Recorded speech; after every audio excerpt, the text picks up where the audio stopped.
The fundamentals of marksmanship, the intent of them is to be able to have the rounds go where you want them to go.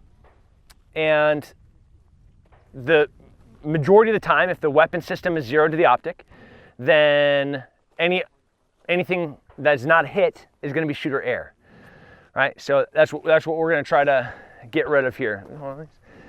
So I'm going to start from like ground up, talking about fundamentals, and the first one is the shooter's position.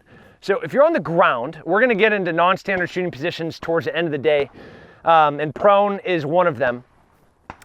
Most people just shoot standing, which is fine, and that's where we're going to start. In truth, I haven't like shot a lot on a two-way range just standing. Does that make sense? Like, where do you think I have shot from? Yeah, cover. So like off barricades, which might be kneeling, that might be squatting, that might be laying, that might be like shitting myself, scared to death, half leaning out, you know? Like that's reality. So it's while you're comfortable standing, you know, like doing thing, and like that's not reality. I want you to be comfortable with the firearm, but you also need to recognize we're gonna start the first half of the day in like these static standing positions. That's just so we can identify very specific things that we have to fix. But you have to get good at non-standard shooting positions and shooting and moving, because that's the only thing that's gonna matter later. Stance, we'll start there. We're gonna work from the ground up. I want our feet just a little bit wider than shoulder distance, the weight up on the balls of my toes, my knees not locked out, but not bent where I have weight on my quads. So I'm just there.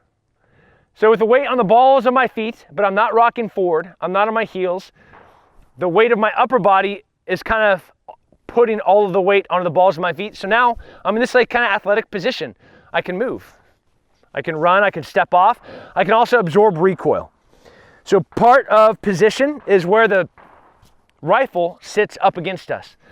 So everybody grab the meat of their shoulder and follow that meat in where it starts concaving in towards the pec. The buttstock of your rifle is supposed to sit parallel to that line right here on my polo. All right, it's just supposed to sit right here. Cheek weld and eye relief, also part of position. You want to be able to do the exact same thing every time that you shoot. So your cheek, where your cheek sits on the stock of your rifle, should be the same every single time. If your cheek weld is different, every time that you lay down and your leg was up or your leg was out or you're up on your elbows or your cheek rested different, your zero is going to be slightly different. So you want to be doing the exact same thing every time. Who has a variable power optic? Just one? I know two. All right. So eye relief is the distance that you are from your scope, where you're going to have a very crystal clear sight picture. And with red dots, sight alignment still matters because the angle of your cheek weld with eye relief is going to change. You can still see that red dot from kind of weird angles. And that can give you a not perfectly aligned sight alignment. You still can have a good sight picture where the red dot is sitting where you want it to go, but sight alignment, your head has been too far away, too close, too high, too far in, and now your sight alignment is off. So the difference between sight alignment and sight picture, we'll use iron sights. Sight alignment is the space and symmetry between your front and rear sight post, the space between them, making sure that everything's even. With a red dot, that is your cheek weld with eye relief looking directly through the center of the optic. That's sight alignment. Sight picture is when I take that alignment and I set it on top of something. And that's where I want my bullet to go. And that is sight picture. All right? So we have stance. We have the shooter position of the gun with our cheek weld. I like, some people will mark on their rifle where their cheek weld is. I don't want to be hunched over or rolling forward like this. I just want to be nice and constant. All right, hand placement. The further you have your hand forward on the weapon, the faster you're gonna be able to move it, and the more effective and efficient you are gonna be with recoil management. So being able to move like this is way easier than being able to move like this, and it's a lot more controlled. So if you are comfortable with your hand here, I'm gonna try to encourage you to put your hand all the way out as far as you can get on your rifle. So if you have an 8-10 inch, be at like 7.5. If you have a 16 inch, be at like 15. You should feel kind of like the overpressure on the front of your hand. At the end of the day, I shot 1,000 rounds yesterday. I was like that brown blackish color from just the gas carbon coming out of the end of the barrel from my flash suppressor. That's good. That's where I want it. I also like that where it conditions me to where all of my tools are. One, I'm protecting them, and two, I'm feeling them every time. I like that. So I have no white light ADs because I'm covering all of my stuff. And if I want to get to my laser, it's right here. If I want to get to my pop-ups, everything's kind of like normal in my workspace. See, my gun's real streamlined. I don't have extra stuff on it, right? There's not like wires or pressure pads. My backup sights with this variable power optic are underneath my Mark 6. So if my glass goes down, that has to come off for me to shoot. So when I zeroed it, I zeroed my iron sights first, put the optic on, zeroed the optic, now I have a zeroed gun. I'm shooting variable power now. I'm 40, so I'm trying to like anticipate my eyes going bad. My brothers went bad, my dad's went bad, right around 40 to 50. So I kind of want to be ahead of that already. So I'm moving towards variable power on everything. Stance, grip, hand forward. So your shoot hand, the only thing that this hand should be doing should be supporting the gun in height, manipulating the selector switch, and shooting the trigger. Now, there are a lot of bad trigger squeezes. So stance, grip, side pitcher, side alignment, trigger squeeze. Trigger squeeze, I like pin when it comes to rifle.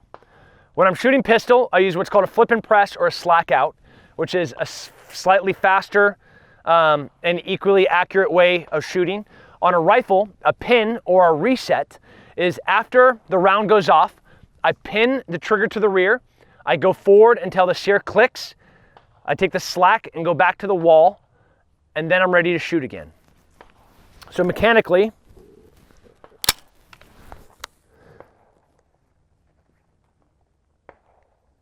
round breaks, weapon cycles, my finger is still holding the trigger to the rear, I go forward, hear that click, my trigger is reset and ready to shoot.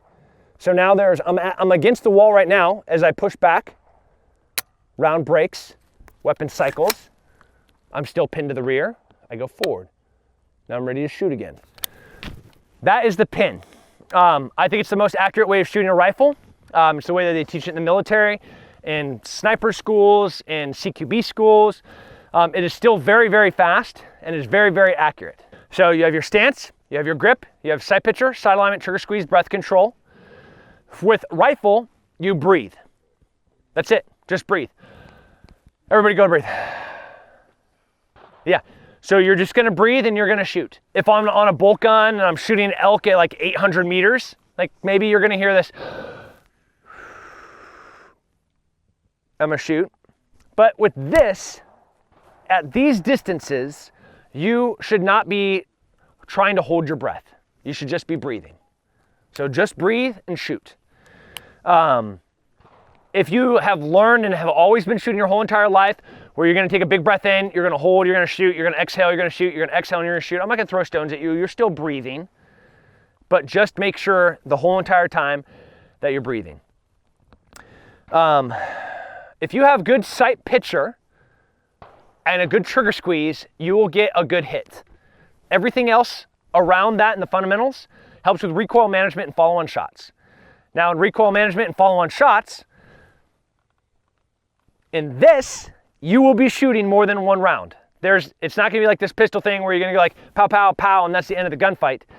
You have 30 of those bullets. Like, use them. That's a huge advantage of having a semi-automatic rifle, is that you can accurately put rounds on target at a very, very, very high rate. And you can do it very accurately. Follow through.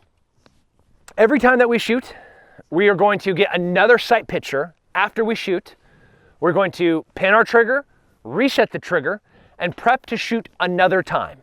That's part of follow through. Follow through, the round goes off, my body absorbs that recoil. I get another sight picture, I prep my trigger, I get ready to shoot again. That's follow through. That's the last fundamental of marksmanship. And in this, it's paramount because we shoot a lot and we shoot fast.